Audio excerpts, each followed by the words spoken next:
What is the average duration for men, and how can men scientifically control their ejaculation rhythm? Traditional methods, when used in moderation, may not be harmful, but excessive use can hide potential risks. Do so-called invisible supplements really have a scientific basis? Today, we will use the analogy of gun control to explain a scientific approach to rhythm control. A study published in the Chinese Journal of Andrology in 2009 showed that men troubled by premature ejaculation in China have an average dorsal nerve count of 7.0 plus or minus 1.9, while healthy individuals have only 3.6 plus or minus 1.2.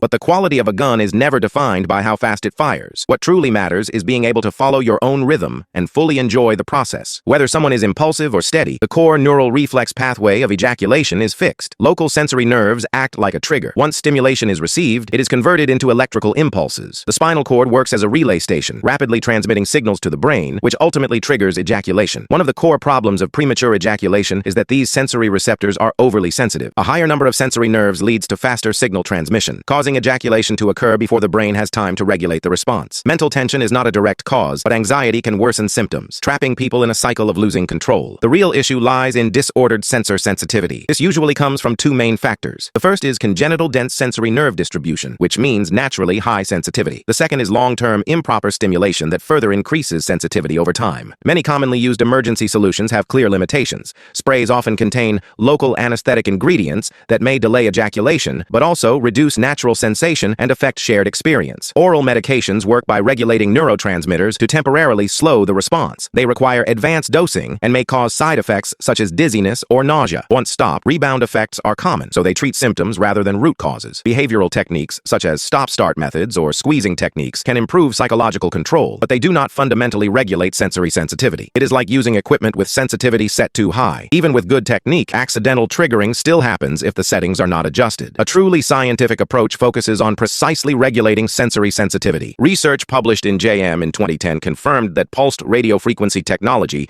can gently regulate sensory nerve signal transmission without damaging nerve tissue. It helps bring overly sensitive sensors back to a normal range, allowing signals to better match the brain's rhythm. This technology has been used in the field of neuromodulation for nearly 30 years and is considered safe, reversible, and non-destructive. Traditional self-stimulation should remain moderate. Becoming familiar with one's body is normal, but excessive frequency can lead to local congestion and increase the risk of urogenital inflammation, which may further heighten sensitivity. Poor hygiene of hands or devices can also cause infections and should be avoided. Daily maintenance and sensor calibration can start in two ways. Regular aerobic exercise, quitting smoking, limiting alcohol, and avoiding excessive fatigue help stabilize the body and create a foundation for nerve regulation. For those seeking precise adjustment of sensory sensitivity, non-invasive pulsed radiofrequency physical training devices offer a more scientific option. Finally, if rhythm control issues are already affecting intimate relationships, do not blindly trust folk remedies. This technology has been used in the field of neuromodulation for nearly 30 years and is considered safe, reversible, and non-destructive. A study published in Alasa Medical Journal in 2021 showed that after pulsed radiofrequency intervention, users experienced significantly improved rhythm stability that remained stable even 4 months later. Great intimate experiences are never about chasing extreme duration.